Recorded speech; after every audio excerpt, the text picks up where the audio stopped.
어느 날 단 한 번의 송금이 평생을 무너뜨릴 수 있다는 사실을 알게 된다면 당신은 믿을 수 있겠습니까?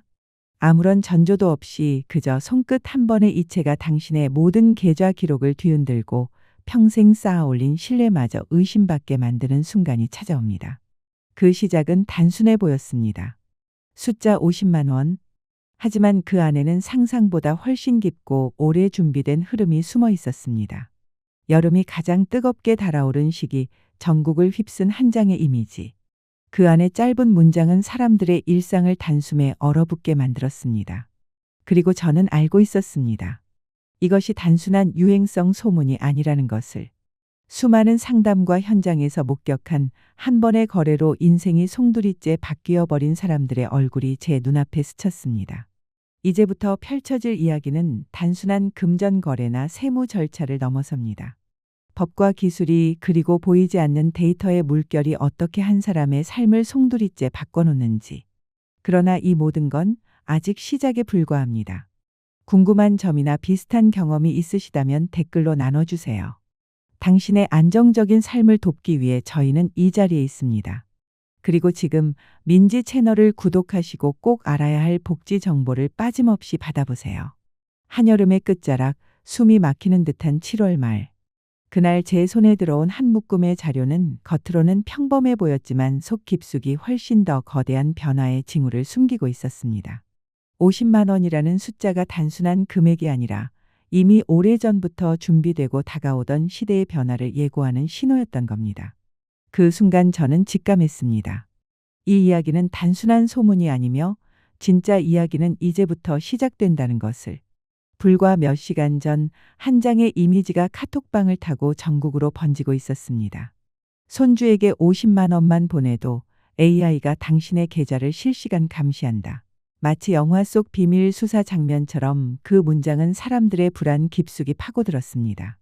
무더운 여름날 차가운 공포가 스멀스멀 번지는 걸 저는 똑똑히 느꼈습니다.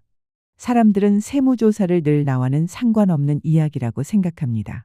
하지만 저는 다릅니다. 상담 현장에서 평생 성실하게 살아온 분이 단 한 번의 송금으로 인생이 송두리째 뒤바뀌는 장면을 수도 없이 봐왔기 때문입니다.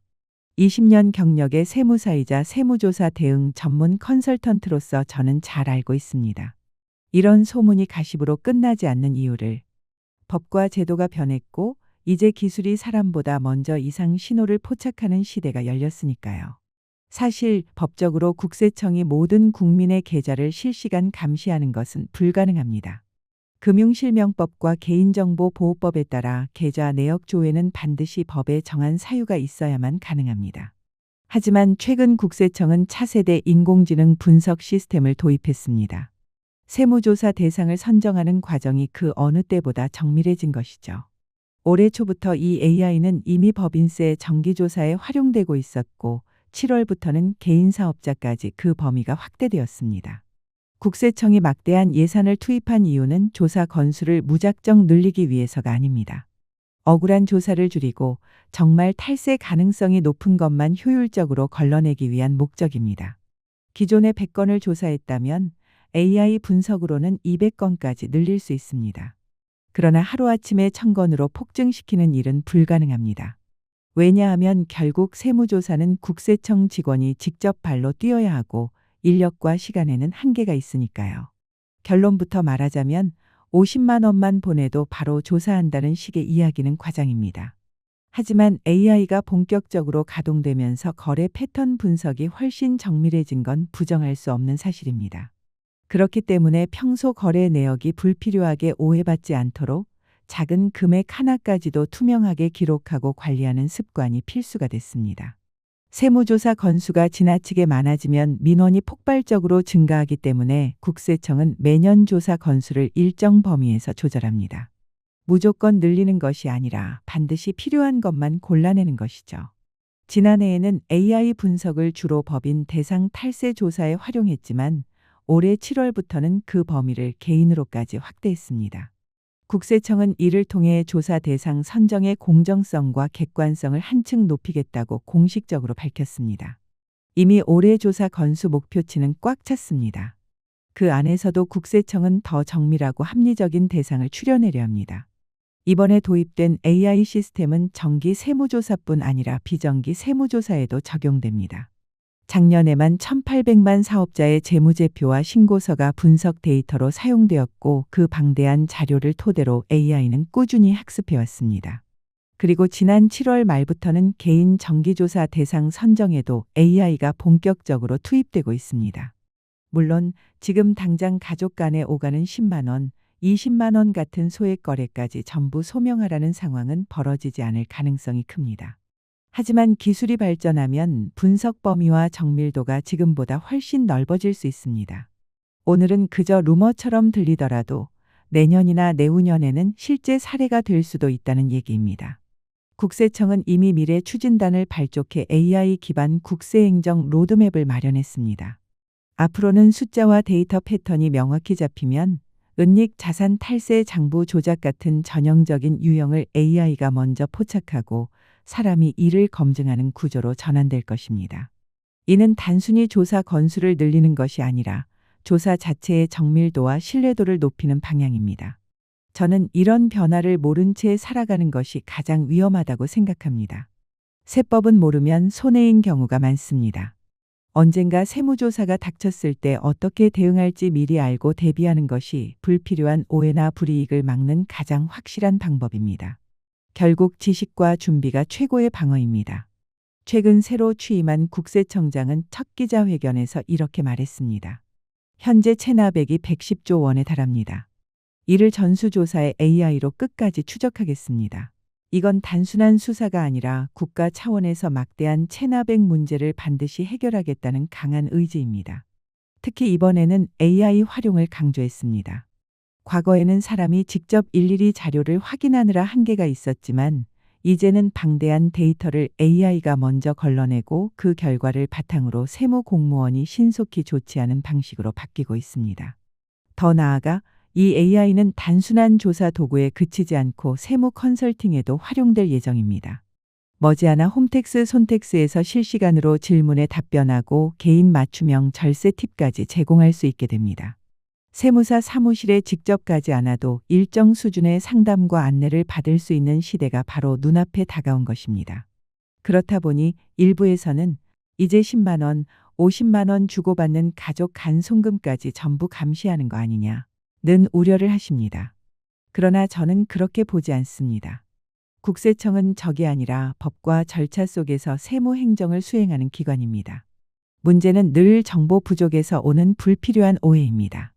실제로 국세청은 복잡한 세법 때문에 어디에 물어볼 데가 없어 세무사를 찾는 국민들을 위해 앞으로는 더 많은 정보를 직접 제공하겠다고 밝혔습니다. 현재도 AI는 수많은 세무조사 사례를 학습하며 재무제표나 기본 자료만 입력해도 탈루 가능성을 자동으로 추출하는 시스템을 고도화하고 있습니다. 아직은 기초 단계지만 몇 년 안에 정밀도는 훨씬 높아질 것입니다. 다만 반드시 기억할 점이 있습니다. 국세청이 아무 근거 없이 개인 계좌를 들여다보는 일은 법적으로 불가능합니다. 개인정보보호법과 금융실명거래법에 따라 명백한 혐의나 제보가 있고 세무조사에 불가피하다고 인정될 때만 법적 절차를 거쳐 계좌 내역을 열람할 수 있습니다. 마음대로 하는 일은 없습니다. 하지만 법적 절차를 따른 조사라면 계좌 내역이 열람될 수 있다는 점은 명심해야 합니다. 국세청 직원들은 결코 한가하지 않습니다. 제가 아는 분들만 봐도 야근 수당도 없이 밤늦게까지 주말까지도 묵묵히 일합니다. 하지만 사람들은 공무원도 열심히 일한다고 하다가 막상 조사 대상이 자신이 되면 태도가 돌변하는 경우가 많죠. 그 적대적 시각을 조금 내려놓는 것도 필요합니다. 그리고 꼭 알아두셔야 할 게 하나 있습니다. 하루 1천만 원 이상의 현금 입출금은 오래전부터 FIU 금융정보분석원 의CTR 고액 현금 거래보고 제도에 따라 분석 대상이었습니다. 이 제도는 2006년 5천만 원 기준으로 시작됐고 2019년 7월부터는 1천만 원으로 강화되었습니다. 은행 창구에서 하루 1천만 원 이상 인출하면 자동으로 보고됩니다. 요즘은 이런 고액 인출이 있으면 은행 직원이 먼저 보이스피싱 여부를 확인합니다. 실제 범죄 사례가 많기 때문입니다. 물론 정당한 이유로 현금을 인출하는 경우도 있습니다. 이때 FIU가 데이터를 분석하고 필요하면 국세청으로 자료를 넘깁니다. 국세청은 그 자료를 받아 1차 필터링을 거친 뒤 증여세 공제 범위를 초과하는 고액 거래나 고가 자산 구매와 연관된 경우에만 본격 조사에 착수합니다. 특히 현금을 인출한 직후 고급 자동차나 부동산을 구입하면 상황이 달라집니다. 이 돈 말고 다른 자금이 있었던 건 아닌가? 라는 의심이 생기고 그때부터 세무조사 가능성이 커집니다. 부동산 등기나 고가 물품 구매 내역은 국세청에 자동으로 전달되기 때문입니다. 그렇다면 AI가 실시간으로 계좌를 안 본다. 는 말이 곧 걱정 없이 생활비를 줘도 된다. 는 뜻일까요? 절대 아닙니다. 증여세 세무조사가 자주 이루어지는 대표적인 세 가지 경우가 있습니다. 첫째는 투자 자금 증여입니다. 요즘 자녀에게 직접 주택을 사주는 건 거의 불가능합니다. 주택 가격 폭등과 대출 규제 강화 때문입니다. 그래서 현금을 코인이나 주식으로 줘서 자녀가 자산을 불리도록 돕는 경우가 많습니다. 예를 들어 자녀가 3억 원으로 시작해 10억 원을 벌었다고 가정합시다. 이 돈이 어디서 났는지 조사합니다. 계좌 추적 결과 부모로부터 송금받은 사실이 드러나고 빌린 돈이라고 주장하지만 이자 지급 기록이 없다면 사실상 증여로 판단됩니다. 더 무서운 건 이렇게 번 돈이 바로 적발되지 않는 경우도 많다는 겁니다. 대부분 그 돈으로 주택을 구입하는 순간 두 번째 케이스인 주택 취득 자금 조사로 이어집니다. 두 번째는 주택 취득 자금 조사입니다. 자신의 연소득에 비해 지나치게 비싼 주택을 매입하면 자금 출처를 반드시 소명해야 합니다. 특히 코인이나 일부 금융상품 수익은 현행 세법상 비과세 소득에 해당해 국세청 과세자료에 전혀 기록되지 않습니다. 그래서 이 돈이 어디서 나왔는가를 입증하는 일은 생각보다 훨씬 까다롭습니다. 예를 들어 부모로부터 3억 원을 빌렸다고 주장하더라도 이자 지급 기록이 없다면 국세청은 곧바로 증여로 판단할 수 있습니다. 차용증이 있다. 는 말만으로는 충분치 않습니다. 실제로 이자를 납부한 내역, 계좌이체 기록, 상환 일정 등 객관적으로 남는 자료가 필수입니다. 국세청은 단순한 진술보다 금융거래에 남은 확실한 증빙을 훨씬 더 신뢰합니다. 2025년 현재 3.19 대책과 6.27 대책 이후 주택거래는 거의 현미경 검사 수준의 정밀 조사를 받습니다. 토지거래 허가구역은 대폭 확대되었고 주택담보대출 규제는 한층 더 강화되었습니다. 특히 사업자 대출을 받아 주택을 매입하는 경우는 조사 1순위로 분류됩니다. 국세청은 이를 사업 목적 외 대출의 편법 사용으로 판단에 철저히 들여다봅니다. 과거에는 계약서만 제출해도 무난히 넘어가는 경우가 많았지만 이제는 매입 자금의 흐름을 계좌 단위로 추적합니다. 매매 대금이 어디서 들어왔는지, 중간에 현금 인출이나 제3자 계좌를 거쳤는지, 심지어 해외 송금 기록까지 세밀하게 확인합니다. 자금 출처가 불분명한 주택 거래는 이제 거의 100% 조사 대상이라고 봐야 합니다. 세 번째는 전세금 지원입니다. 최근 신혼부부 자녀에게 집을 사주는 대신 전세 보증금을 한 번에 넣어주는 사례가 많습니다. 부모 입장에서는 이건 생활비나 주거비 지원이라고 생각할 수 있지만 국세청의 시각은 다릅니다. 큰 금액이 한 번에 또는 반복적으로 송금되면 이는 생활비가 아니라 재산 이전으로 분류될 가능성이 큽니다. 더구나 이미 전월세 신고제가 시행되어 모든 전세 계약과 보증금 규모가 전산에 기록됩니다. 예전처럼 그냥 가족끼리 준 거다 라는 말로 넘어가기는 어렵습니다. AI 분석 시스템은 전세 계약서 데이터와 금융거래 내역을 대조해 보증금이 가족 계좌에서 나왔는지, 금액이 과도한지, 과거 유사 거래가 있었는지를 자동 식별합니다. 예를 들어 2억 원 전세 계약에서 보증금 전액이 부모 계좌에서 바로 이체됐다면 AI는 이를 고위험 거래로 표시합니다. 이때 부모가 이건 생활비다 라고 주장하더라도 전세 계약이라는 명확한 자산 취득 행위가 결합된 이상 증여세 조사 가능성은 매우 높습니다. 금액이 크지 않아도 반복성이 있으면 주의해야 합니다. 매년 수천만 원씩 자녀 전세 계약 갱신 때마다 지원했다면 누적 금액이 상당해지고 그 기록은 그대로 남습니다. 즉, 생활비나 주거비 지원이라는 이름으로 자금을 주고받더라도 금액 횟수 용도가 중요한 판단 기준이 됩니다. 특히 부동산 취득이나 전세금 지원처럼 계약 등기, 신고가 수반되는 거래는 국세청 데이터베이스와 100% 연동됩니다. 많은 사람들이 나는 괜찮겠지 라고 생각하지만 실제 세무조사에서 가장 많이 조사 대상이 되는 이들이 바로 그렇게 생각했던 사람들입니다. 방심이야말로 가장 큰 위험입니다. 이제 세 번째 단계, 제 전문 분야인 상속에 대해 말씀드리겠습니다. 많은 분들이 상속세는 사망일 기준 재산만 보고 계산한다 라고 오해하지만 실제 세법은 훨씬 더 엄격합니다. 상속 개시일 사망일을 기준으로 10년 이내에 상속인에게 증여한 재산과 5년 이내에 상속인이 아닌 사람에게 증여한 재산도 모두 상속 재산에 합산됩니다. 상속인의 대표적인 범주는 배우자와 자녀이고 상속인이 아닌 사람의 대표적인 예는 손주입니다. 특히 손주에게 교육비나 결혼자금 명목으로 증여를 하는 경우가 많은데 이런 경우도 예외 없이 합산 대상입니다. 즉, 평소 생활비라고 하며 건넸더라도 해당 기간에 속하면 전부 드러나 조사 대상이 될 수 있습니다. 2025년 현재를 기준으로 10년 전은 2015년입니다. 기억하시겠지만 바로 그 무렵부터 주택 가격이 본격적으로 폭등하기 시작했습니다. 국세 통계에 따르면 2015년부터 2020년 사이 증여 건수가 폭발적으로 증가했습니다. 이유는 간단합니다. 부모들이 지금 집을 안 사주면 자녀가 생활 기반을 마련하기 어렵다 는 것을 절감했기 때문입니다. 그래서 자녀 명의로 주택을 사주거나 전세금을 대신 내주는 방식으로 적극 지원한 것입니다. 문제는 그때 아무 문제 없이 넘어갔다고 해서 앞으로도 괜찮을 것이라고 생각하는 것입니다.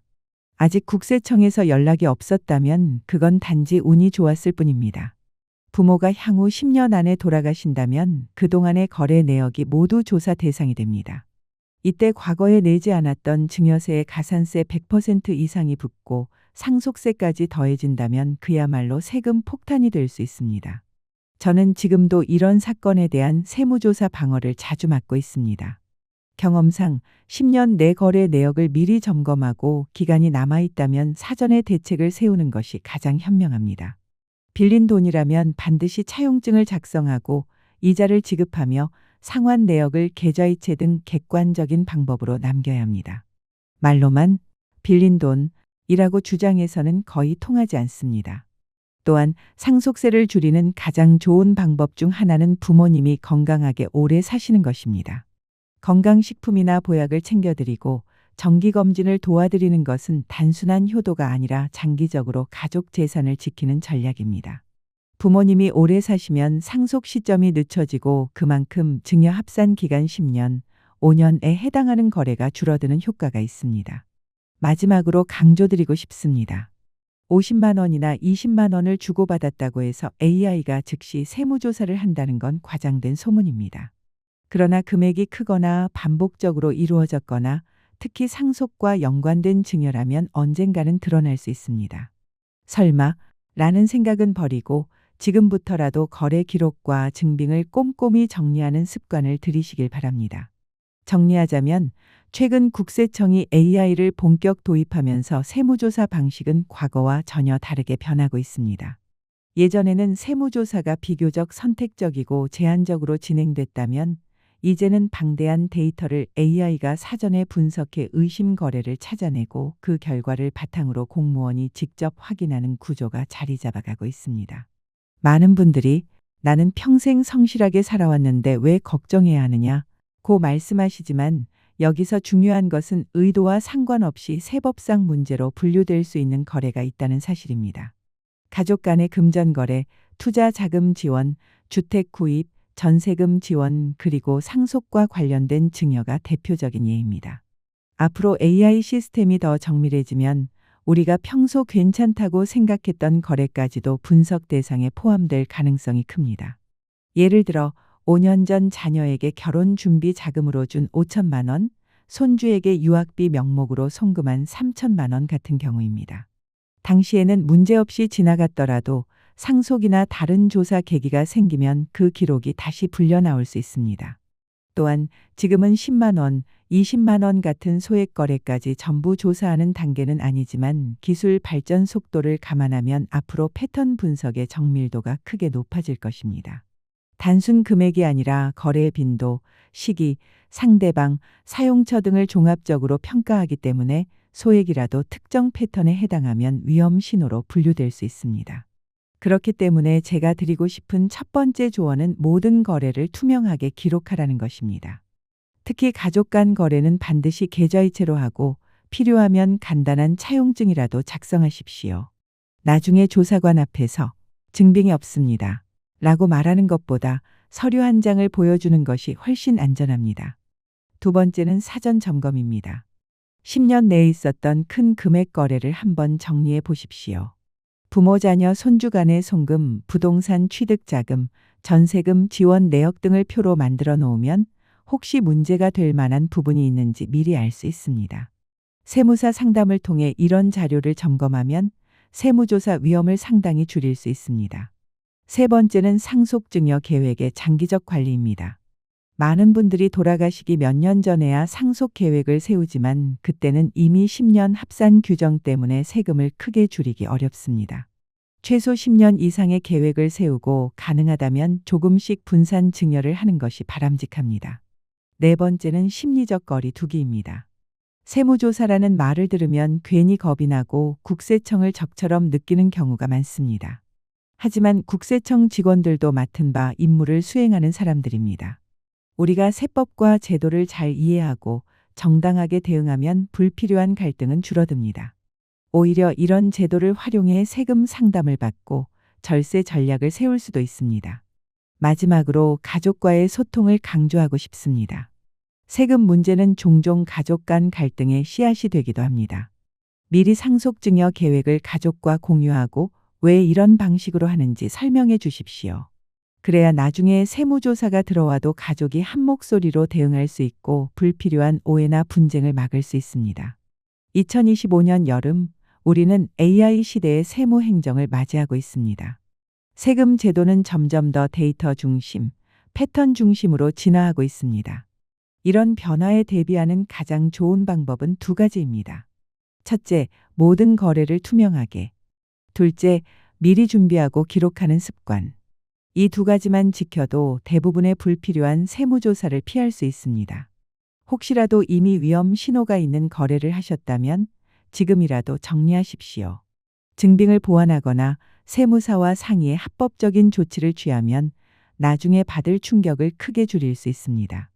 기억하십시오. 세무조사는 피할 수 없을 때도 있지만 대비는 언제나 가능합니다. 준비된 사람은 세무조사가 두렵지 않습니다. 오늘 이 내용을 들으신 여러분께서 앞으로는 혹시라는 불안 대신 나는 준비되어 있다는 자신감을 가지시길 바랍니다. 지금 이 이야기가 여러분께 도움이 되었다면 좋아요와 구독으로 채널을 응원해 주세요. 이 콘텐츠는 더 많은 분들이 꼭 알아야 할 복지 정보와 실제 사례를 전하기 위해 제작되었습니다. 여러분의 구독과 좋아요는 정확한 정보가 필요한 분들께 전달되는 데 큰 힘이 됩니다. 앞으로도 신뢰할 수 있는 정보로 찾아뵙겠습니다. 시청해 주셔서 감사합니다.